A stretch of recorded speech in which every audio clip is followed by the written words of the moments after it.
இந்த கூட்டம் மாவீரன் முத்துக்குமார் அவர்களை நினைவுகளை சுமர்ந்து அந்த மாவீரனுக்கு ஒரு வீர வணக்கத்தை செலுத்துகிற அதே தருணத்தில் இன்னும் அதுபோன்று அந்த உணர்வோடு இந்த மண்ணில் எமது இளைய தலைமுறை போராட வேண்டும் என்கிற உணர்வெழுச்சி உண்டாக்க வேண்டும் என்கிற அடிப்படையில் மறுமலர்ச்சி திராவிட முன்னேற்ற கழகம் இதை ஒவ்வொரு நிகழ்வையும் திட்டமிட்டு மிக சரியாக நேர்த்தியாக இந்த மண்ணுக்காகவும் இந்த மக்களுக்காகவும் இந்த இனத்தின் விடுதலைக்காகவும் உழைக்கின்றவர்களை மதித்தாக வேண்டும் என்கிற கோட்பாட்டின் உறுதியில் லட்சியத்தின் உறுதியில் இன்றைக்கு நின்று மதிப்பிற்குரிய அண்ணன் புரட்சி புயல் வைகோ அவர்கள் இதை நடத்தி கொண்டிருக்கிறார்கள்.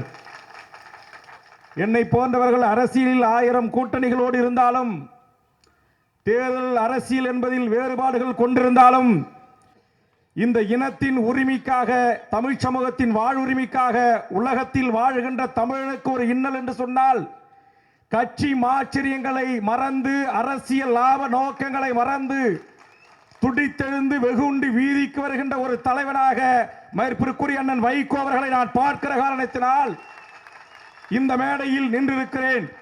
அந்த புரிதலோடு தான் பார்வையோடு தான் அண்ணன் கொளத்தூர் மணியும் அண்ணன் விடுதலை ராஜேந்திரனும் இன்னும் இந்த நிகழ்வுக்கு வர முடியாமல் இருக்கின்ற தமிழ் ஈழ விடுதலையை நேசிக்கின்ற எண்ணற்ற தமிழ் தேசிய போராளிகளும் நாங்கள் அவர்களோடு துணை நிற்கின்றோம். இங்கு எந்தவித அரசியல் கணக்கும் இல்லை, எந்தவித அரசியல் லாப நோக்கும் இல்லை. இந்த இனத்தின் விடுதலைக்கு இந்த இனத்தின் வாழ்வுக்கு தன் உயிரை தந்திட்ட 17 வேங்கைகளை தன் நெஞ்சில் நிறுத்தி பூஜை செய்கின்ற ஒரு அப்பழுக்கற்ற தலைவராக வைகோ அவர்களை வேல்முருகனும் பார்க்கிறான், தமிழ் சமூகம் பார்க்கிறது. இந்த 17 வேங்கைகள் இந்த மண்ணில் மடிந்த போது அத்தனை நிகழ்வுகளிலும் அன்றைய தமிழர் பாதுகாப்பு இயக்கத்தோடு இருந்த இயக்கங்களின் சார்பாக நானும் கலந்து கொண்டவன்.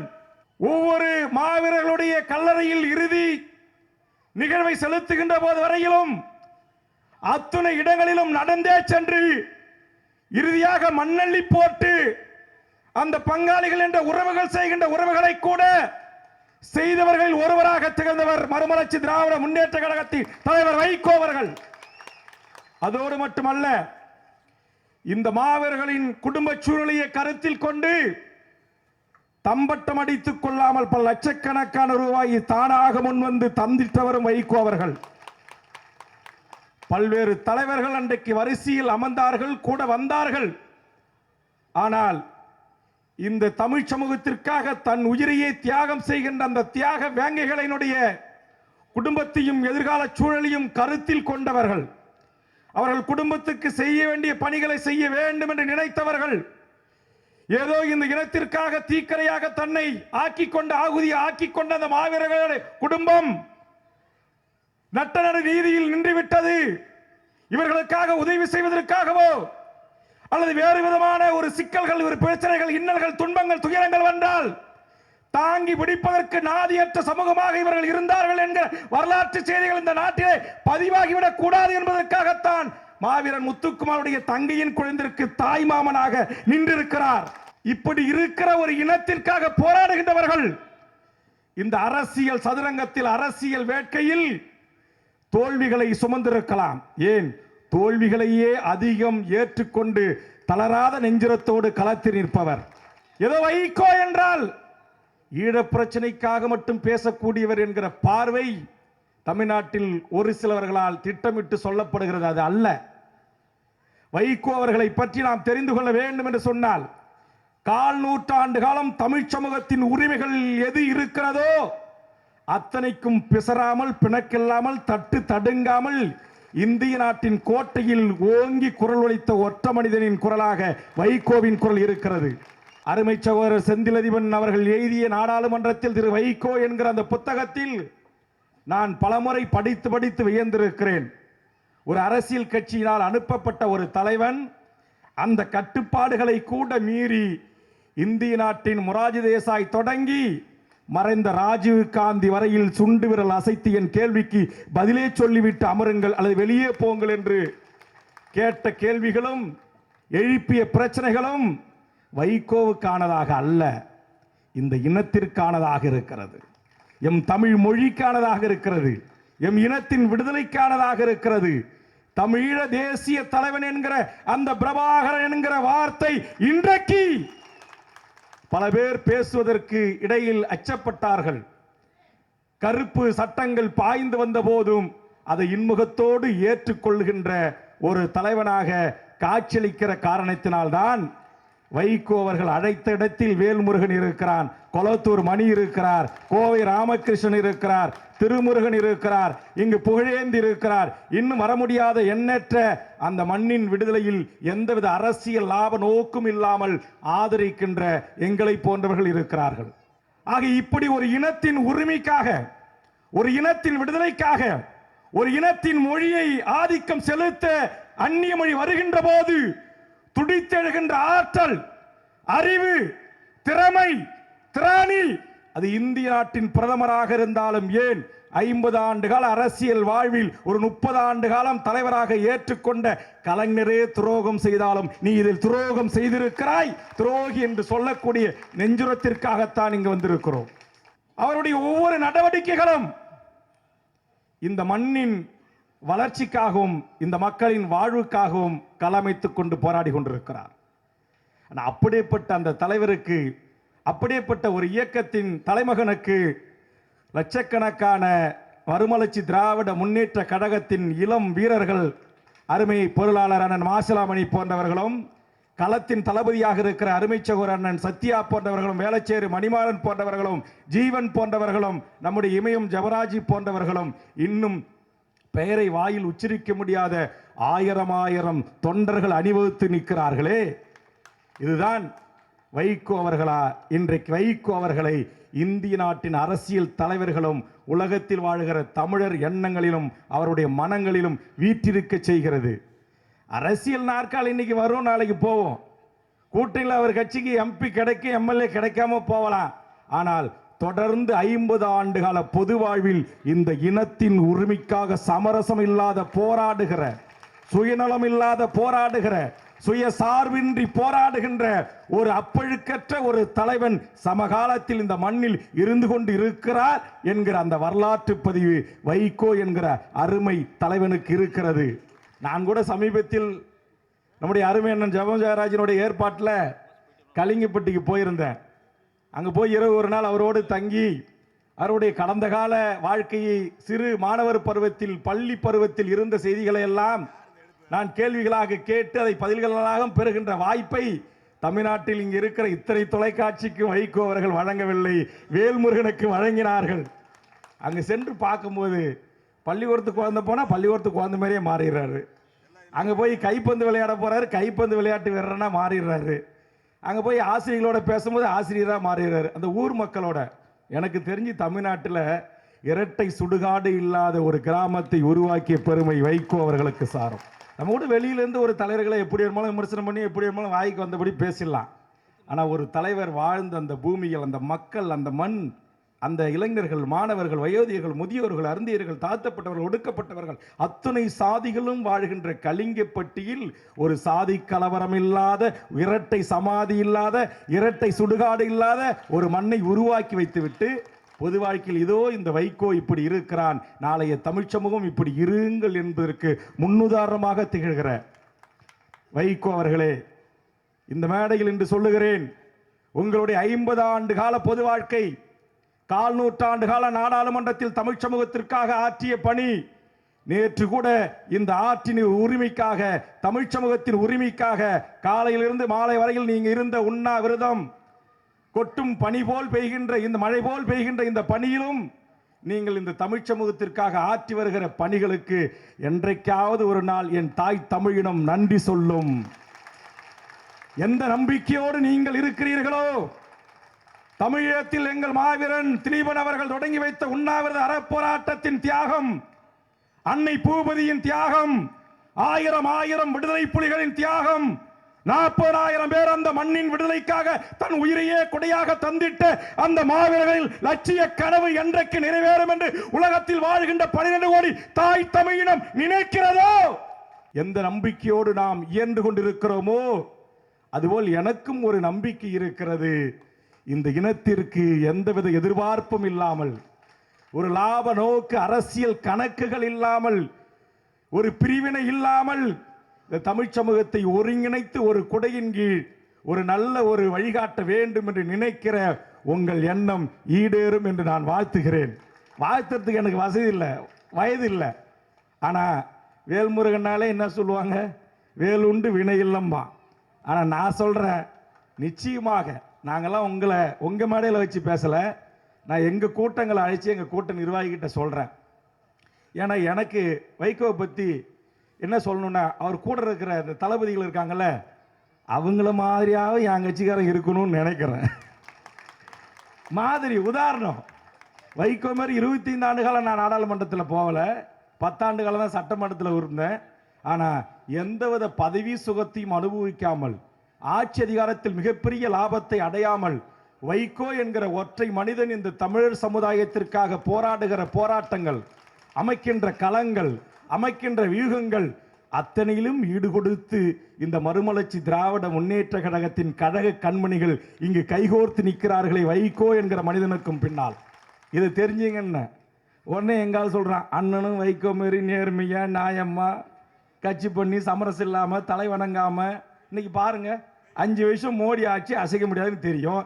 டெல்லியில் இந்தியில் இங்கிலீஷில் தமிழில் எப்படி வேணுமாலும் நாடாளுமன்றத்தை தன் கட்டுப்பாட்டுக்குள்ள ஒரு காலத்தில் வச்சிருந்தவர் வைகோ. பழைய தொடர்புகள் அத்தனையும் இருக்குது.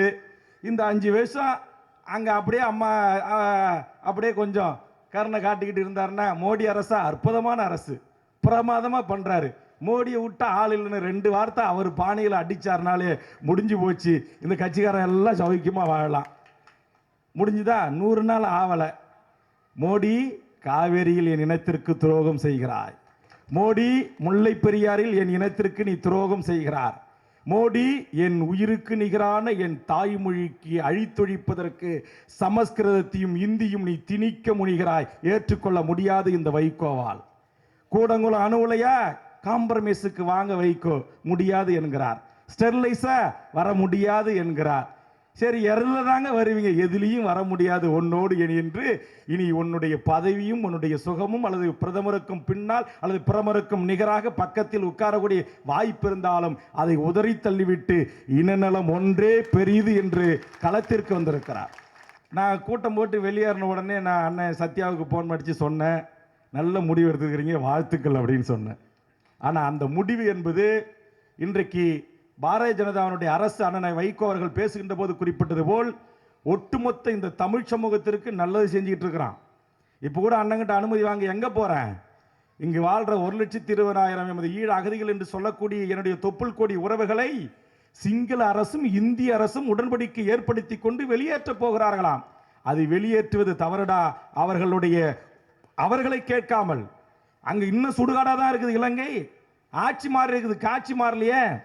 ராஜபக்சேங்கிற கொடுகோலன் ஒரு இனப்படுகொலையாளன் அழித்து வைக்கப்பட்டிருக்கிறான், தூக்கி எறியப்பட்டிருக்கிறான். ஆனால் சிறிசேனா வந்தவன் என்ன சொல்லியிருக்கிறான், இன்னும் 4 அடிக்கு 4 ராணுவம் இருக்குன்றான். இன்னும் அங்களுடைய பாலியல் வன்மை இருக்கிறது, இன்னும் இளைஞர்கள் கடத்தப்படுவது இருக்கிறது, இன்னும் காணி பறிக்கப்பட்டது தரப்படவில்லை, இன்னும் அந்த மக்களுக்கான சுதந்திரம் எதுவுமே கிடையாது. இன்னும் அகதி விட கேவலமான வாழ்க்கை, உயிருக்கு உத்தரவாதம் இல்லாத ஒரு வாழ்க்கை வாழ்ந்து கொண்டிருக்கிற அந்த நாட்டுக்கு இந்திய அரசு, மோடி அரசு, பாரதிய அரசு திட்டமிட்டு இவர்களை அங்கே கொண்டு போய் சேர்ப்பார் என்று சொல்வதை எதிர்த்து பேசுவதற்கு ஒரு தொலைக்காட்சி வாய்ப்பு தந்திருக்கிறது. அதற்கு செல்கிறேன், அனுமதியுங்கள் என்று கேட்டுவிட்டு தான் மேடைக்கு முன்னாக வந்திருக்கிறேன். வைகோ கூட்டத்தில் இருந்திருந்தாலும் இன்னைக்கு ஒட்டச்சி எரிஞ்சிருப்பார். இந்த மக்களுடைய உணர்வுகளுக்கு நேர் எதிர்மாறாக மோடி அவர்களை நீ முடிவெடுத்தால் வைகோ வெளியேறுவான்.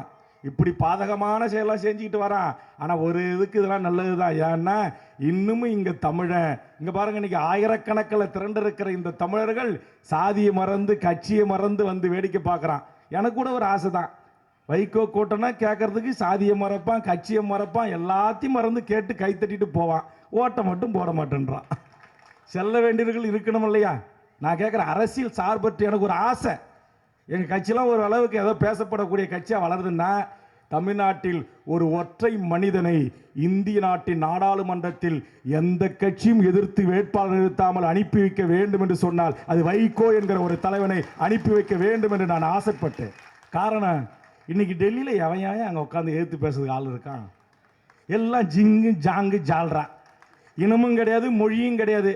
இந்த முள்ளிவாய்க்கால் முற்றம் இன்னைக்கு இடிச்சிருக்கிறாங்க, கட்டியிருக்கிறாங்க, இடிச்சாங்க, விடுங்க. இன்னைக்கு 1.5 லட்சம் பேர் செத்தான். நீங்க எண்ணி பாருங்க.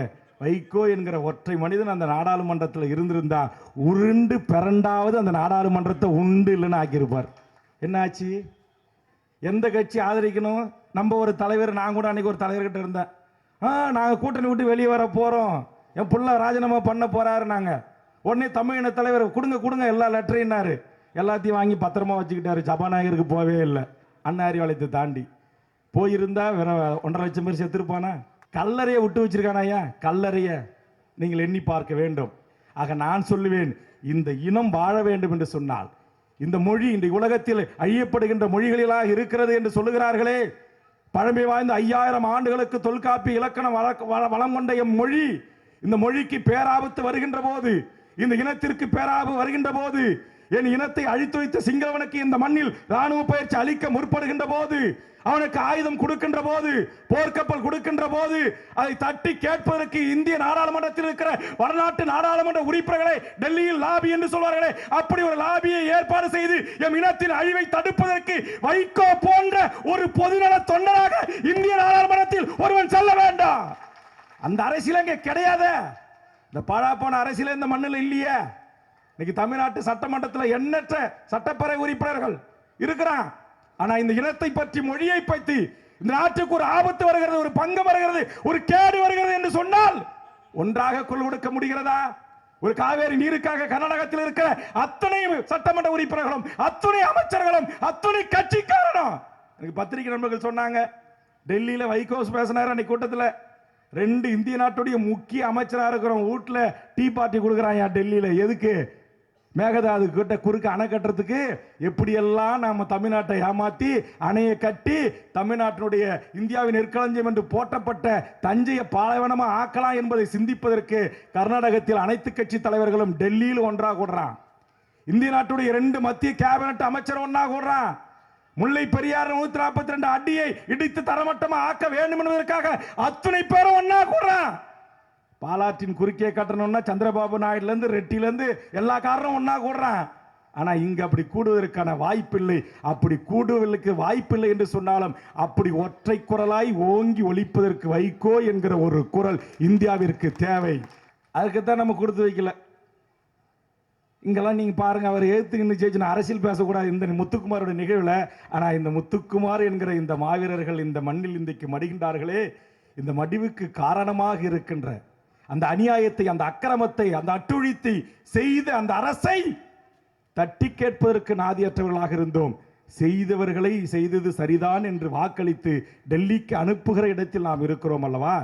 இந்த அரசியல் புரிதல், இந்த அரசியல் பார்வை, இது நமக்கு வருகின்ற காலம்தான் தமிழ் சமூகத்திற்கான பொற்காலமாக முடியும்.